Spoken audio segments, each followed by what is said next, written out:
membangun sebuah kebiasaan ada 4 rumusan cara. Yang pertama adalah make it obvious, yakni buat dia terlihat. Yang kedua make it attractive, membuat dia menarik. Dan yang ketiga make it easy, membuat dia mudah. Dan yang keempat make it satisfying, atau membuat dia puas mendapatkan reward. Kita ambil contoh membaca Quran. Bagaimana kemudian ketika kita mau tetap terus membaca Al-Quran, sedangkan kita di fase udah down tadi ya, merasa gagal karena mungkin udah achieve sampai 15 juz. Assalamualaikum warahmatullahi wabarakatuh. Teman-teman semua, kita ketemu lagi di podcast Ramadan Teras Beramal. Dan kali ini kita ada di episode kedua. Wah, seru banget ya. Kalau kemarin di episode 1 kita udah banyak ngobrolin seputar bagaimana kita harus noto hati, ya, menata niat kita sehingga ketika kita mengawali Ramadan itu dengan niat yang benar, sehingga menjalani bulan Ramadan itu kita dengan penuh maksimal, seperti itu teman-teman. Dan kalau kemarin kita sudah bicara tentang menata hati kita, maka di episode yang kedua ini kita akan ngobrol ini bagaimana supaya amalan ini bisa lebih dimaksimalkan lagi sehingga kita jangan sampai luput nih bulan Ramadannya nih. Dan teman-teman semua, seperti biasa aku nggak akan sendiri. Wah, ya. Aku akan dibersamai oleh temanku. Ya, ini Masya Allah sekali, luar biasa. Ya, teman lama saya. Dan beliau ini seperti biasa ya, teman saya itu nggak pernah kaleng-kaleng. Temanku tuh nggak pernah kaleng-kaleng. Kalau biasanya kita punya teman relasinya antar provinsi, antar negara. Kalau yang ini seperti biasa, relasinya nggak cuma antar negara, antar provinsi, tetapi juga antar penduduk langit. Masya Allah. Ya. Jadi luar biasa relasinya. Oke, kita langsung aja, nggak usah lama-lama ya. Kita panggilkan saja ini tamu kita luar biasa, jauh-jauh dari Al-Mukim. Ya, nggak apa-apa. Ini teman saya yaitu Mas Gusti. Silakan Mas Gusti. Masya Allah. Masya Allah. Assalamualaikum. Waalaikumsalam, Syekh. Masya Allah. Sehat Mas Bro? Alhamdulillah. Alhamdulillah ya. Ya, Mana perjalanan hari ini? luar biasa sih tadi, alhamdulillah. Lancar sih. Tadi juga ada beberapa teman-teman yang masih nyiapin takjil gitu kan. Wes, oke. Dagang-dagang gitu loh.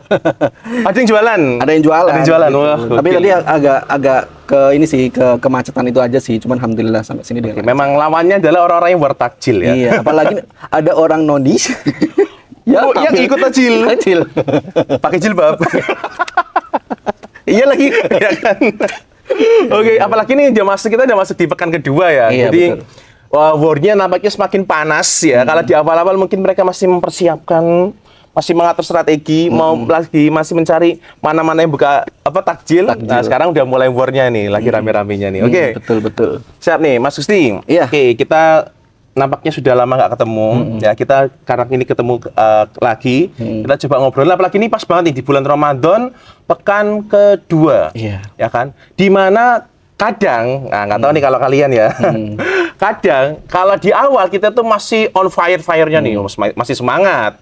Satu pekan. Iya, betul. Pekan berikutnya Ya, rada loyo. kayak rada Iya. terlalu capek di awal, akhirnya mungkin agak mulai ngedrop dikit. Betul, Nah, betul. pertanyaannya nih Mas Gusti, kita langsung mulai aja ya. Iya, siap. Apakah kalau kita ketika kita sedang mencoba istiqomah, kemudian kita futur, itu sesuatu hal yang wajar atau harus seperti apa kita menyikapinya? Oke, siap. Izin ya sebelumnya teman-teman. Sebelumnya alhamdulillah, Allahumma sholli ala Muhammad wa ala ali Muhammad, rabbi shrah li sadri wa yassir li amri wa hlul 'uqdatam min lisani yafqahu qawli. Sebelumnya terima kasih Mas Akbar sudah mengundang saya di podcast teman-teman beramal bersama. Masya Allah, semoga ini menjadi tontonan yang bermutu dan berkualitas ya. Apalagi bersama sama Mas Akbar ya. Podcaster ya, yang Masya Allah tabarakallah ini ya. Yang podcasternya lagi merintis. Iya. Baik, terkait dengan jawaban hal demikian, terkait dengan kefuturan itu pasti ya Mas. Jadi manusia itu kadang-kala itu memang ada di taraf dia itu naik keimannya dan turun gitu kan. Itu wajar. Kata Allah juga menyampaikan hal demikian. Tapi ada penguat sebelum kita melakukan hal demikian. Bagaimana kemudian kita itu bisa istiqomah dalam melakukan amaliyah atau amalan apapun itu. Ada salah satu buku Mas yang membuat saya itu istilahnya itu tertarik, tergelitik dan bisa dikatakan mengubah kehidupan saya. Ke trigger ya. Ke trigger kayak gitu. Buku ini namanya Start with Why, Mas. Karyanya Start with Why. Start with Why. Ya, Memulai karyanya dengan Simon mengapa. Sinek. Ya. Oke. Memulai dengan mengapa. Jadi di dalam buku tersebut dijelaskan mengenai rumus Golden Ring atau rumus lingkaran emas gitu kan. Jadi di dalam rumus lingkaran emas itu ada why itu di dalamnya, how itu di medium di luar cangkangnya itu, terus what itu di lingkaran paling luar. Jadi di dalam dari why-nya itu adalah tujuan, purpose dalam apapun yang kita lakukan. How itu adalah langkah atau stepnya, dan what-nya itu adalah aksi atau produknya. Nah, kadangkala kemudian ketika kita melakukan sesuatu, itu tergesa-gesa melakukan what-nya. Oke, kesusul langsung ke luarnya. Iya, langsung ke what-nya. Misal contoh, kita kan puasa ini, puasa Ramadan gitu kan. Kita tergesa-gesa melakukan puasa Ramadan. Puasa itu kan secara pengertian artinya menahan dahaga, menahan lapar gitu kan. Itu secara pengertian umum ya. Tapi kadangkala orang itu kemudian kok nggak maksimal ketika dia puasa karena dia itu melupakan why-nya. Mengapa dia melakukan apa yang dia kerjakan. Yang harus ditekankan itu adalah bukan kemudian langsung ke puasanya itu, tapi harus diketahui dulu keutamaan mengapa dia melakukan apa yang dia kerjakan. Kayak gitu. Contohnya kayak tadi puasa Ramadan gitu kan. Kenapa kemudian sebelum Ramadan tuh ada tarhib Ramadan, ada kemudian kajian-kajian keutamaan puasa Ramadan, itu kan untuk menguatkan sebenarnya. Supaya lebih maksimal ketika Ramadan kayak gitu. Salah satu dalilnya lah. Ya ayyuhalladzina amanu kutiba alaikumusyamu kama kutiba alal ladzina min qablikum la'allakum tattaqun, ya kan? Bahwasanya memang puasa itu diperuntukkan untuk orang-orang dan wajib untuk orang yang bertakwa gitu kan. Nah, takwa sendiri disebutkan 115 kali di dalam Al-Qur'an. Yang singkatnya ada dua maknanya, tingkatkan ibadah dan jauhi maksiat. Dan kadangkala ketika kita melakukan sesuatu, manusia umumnya ya, dia itu minta benefit, Mas. Minta apa sih yang aku dapatkan ketika aku melakukan amalan itu, gitu kan ya.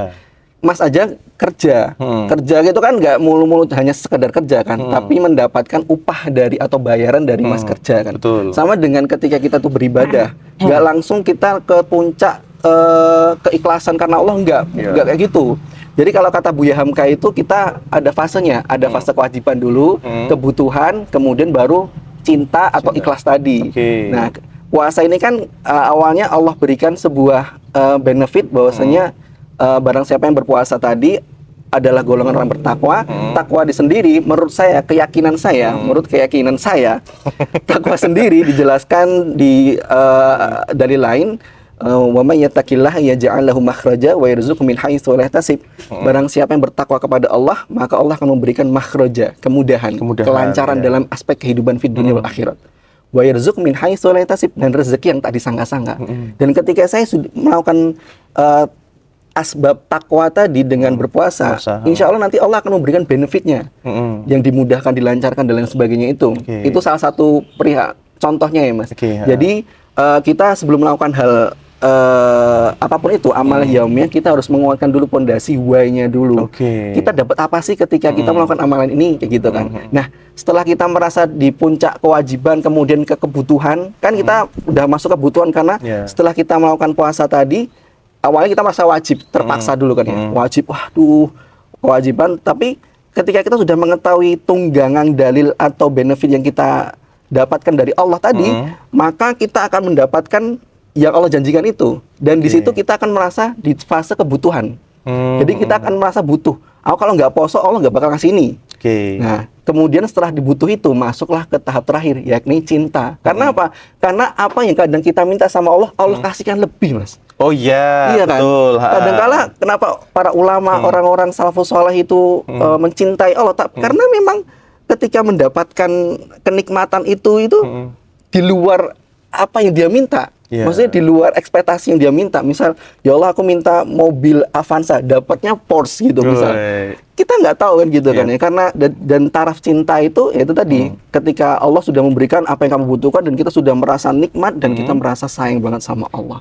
Seperti itu. Jadi tunggangan awal ketika kita melakukan amalan, yang pertama adalah kuatin why-nya dulu, big why-nya. Berarti why ini jadi pondasi utama ya, sehingga nanti why ini yang bisa menjaga kita ketika kita mungkin agak merasa futur atau merasa down gitu ya. Kalau kita udah ingat-ingat lagi misalkan aku tuh puasa karena apa ya? Oh ya, aku pengen jadi orang bertakwa. Kenapa aku mau jadi pengen jadi orang yang bertakwa. Oh, supaya aku dapat benefit itu tadi. Ya, benefit tadi. Sehingga kalau kita udah tahu, berarti kita bisa, insya Allah kita bisa menjalani ke-trigger, puasa lebih maksimal lagi. Gitu ya. Kadang kan juga Mas kalau puasa itu kan kalau nggak tahu keutamanya kan yo semena-mena, bolong-bolong. Iya. Sementing ya ini poso aku melu poso, FOMO doang gitu kan ya. Karena mereka nggak tahu keutamaannya gitu. Kalau orang tahu keutamaannya, Masya Allah bakal maksimal gitu. Nah, momentumnya nih Mas, misalkan kita sekarang kan di pekan kedua nih. Berarti yang perlu kita lakukan adalah mencari tahu kembali, kalau barangkali teman-teman yang merasa futur ya, mencari tahu lagi bagaimana manfaat dari puasa itu sendiri supaya kita ke-trigger ya kan untuk lebih semangat berpuasa. Dan kalau misalkan nih Mas, kita sekarang nih lagi futur ya kan. Gimana cara kita starting lagi tapi dengan posisi supaya kita itu nggak merasa kita itu gagal. Oke. Itu gimana tuh? Ada tipsnya nggak? Oke. Sebelumnya disclaimer dulu ya terkait dengan puasa tadi kan contoh. Sebenarnya big why itu bisa dilakukan oleh semua amalan apapun. Semua amalan harus mencari keutamaannya dari semua amalan apapun. Bahkan kata ulama juga mengatakan ketika kita melakukan sesuatu jangan buru-buru dilakukan. Tapi kita harus mengetahui dulu mengapa kita melakukan apa yang kita kerjakan supaya maksimal tadi. Itu yang pertama. Dan yang kedua, bagaimana sih kemudian ketika kita sudah menjalankan sebuah kebiasaan, tapi kita tidak merasakan sebuah kegagalan dalam melakukan kebiasaan karena mungkin futur atau apalah itulah ya.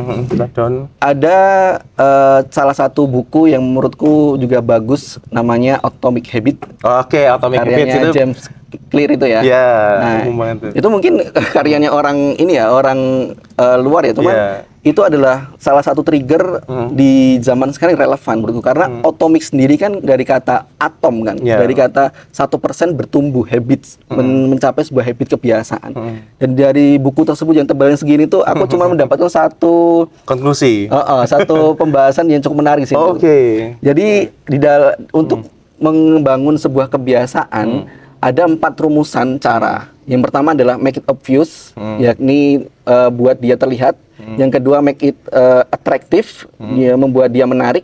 Dan yang ketiga make it easy, membuat dia mudah. Dan yang keempat make it satisfying, atau membuat dia puas mendapatkan reward. Nah, kita ambil contoh katakanlah membaca Quran ya, karena ya bulan Ramadan kan identik dengan banyak-banyak membaca Quran ya. Karena ini kan turunnya Al-Quran ya. Syahrul Ramadan alladzi unzila fihi al-Quran hudan linnas, ya petunjuk bagi manusia kan ya. Nah, kita ambil contoh membaca Quran. Bagaimana kemudian ketika kita mau tetap terus membaca Al-Quran sedangkan kita di fase udah down tadi ya, merasa gagal karena mungkin udah achieve sampai 15 juz, terus hari selanjutnya udah bolong-bolong, akhirnya itu males ya gitu kan. Biasanya, nah, ada cara yang mungkin ini sebagai apa ya, tips ya. Jadi ketika yang pertama tadi make it obvious, terlihat atau jelas. Jadi Mas ketika Mas tidur, buatlah benda ini atau Quran ini terlihat di tempat Mas berjalan atau dimanapun Mas di rumah dan di tempat tidur dan lain sebagainya bisa terlihat.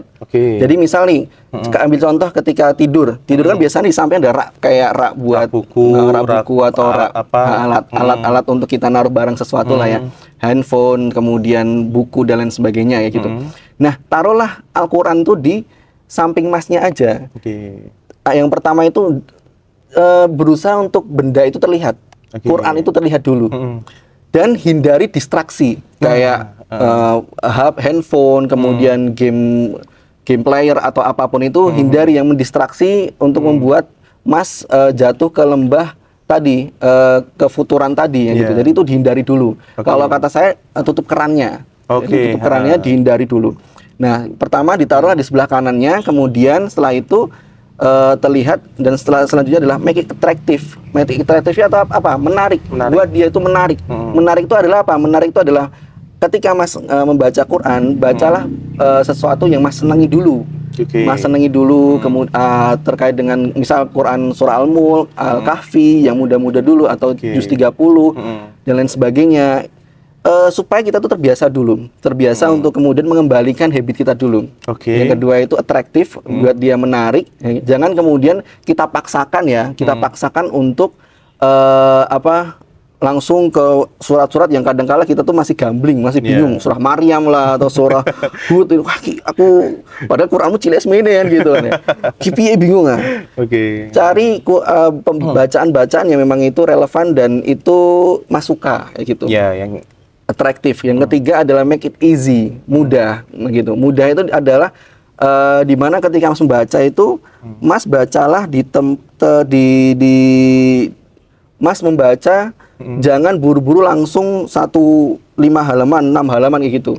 1 halaman dulu aja. 1 halaman atau 2 halaman yang memang itu bisa continue. Oke, yang memudah hal yang bisa kita lakukan mudah dan kita bisa berkelanjutan. Ya, berkelanjutan. Dan itu pun kalau misal udah 2 ya, misal udah 2 halaman, jangan ditambah dan jangan dikurang. Oke. Dan ketika misal ditambah nanti akan ada kegelisahan, itu malah akan besoknya Mas akan Capek ya? Capek gitu kan ya. Mesti capek tuh. Itu harus Mas ini dulu, Mas target dulu. Satu sih, aku mampuku 1 dan itu benar-benar merasa Mas mudah melakukan itu kan gitu. 1, setelah itu kalau sudah continuous berkelanjutan dan lain sebagainya bisa ditambah, bisa 2, 3 dan seterusnya gitu. Dan yang terakhir adalah satisfying. Satisfying ini adalah sebuah kepuasan atau reward. Jadi ketika Mas sudah melakukan langkah-langkah tadi, apalagi tadi ada lewat jurnal ya, ada jurnalnya, ada trackingnya gitu kan, dicentangin gitu kan, kasih reward ke Masnya.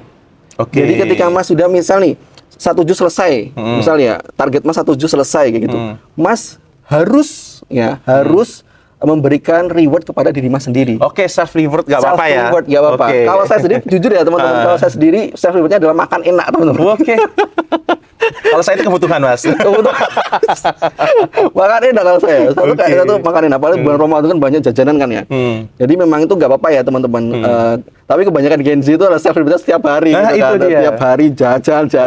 Nggak apa-apa. Gitu kan. Uang orang tua. Nah, ada titik di mana Mas bisa self reward dan itu kembali ke kemampuan diri sendiri ya Mas. Jangan dipaksakan, jangan sampai mencuri, jangan sampai mengambil celah maksiatan dan lain sebagainya. Jadi memang menurut syariat tepat ya gitu. Nah setelah itu langkah itu semuanya bisa diaktifasi, insya Allah itu akan memudahkan Mas untuk kembali ke fase untuk mengembalikan kebiasaan baik tadi seperti itu. Berarti memang tadi ada step-stepnya ya step-stepnya. Kan? Supaya kita lebih mudah lagi, nggak kemudian kadang memang kita gampang merasa gagal kan. Gen Z itu kan gampang insecure ya. Gampang insecure, gampang overthinking, gagal dikit udah langsung aduh aku nggak berguna ini aku.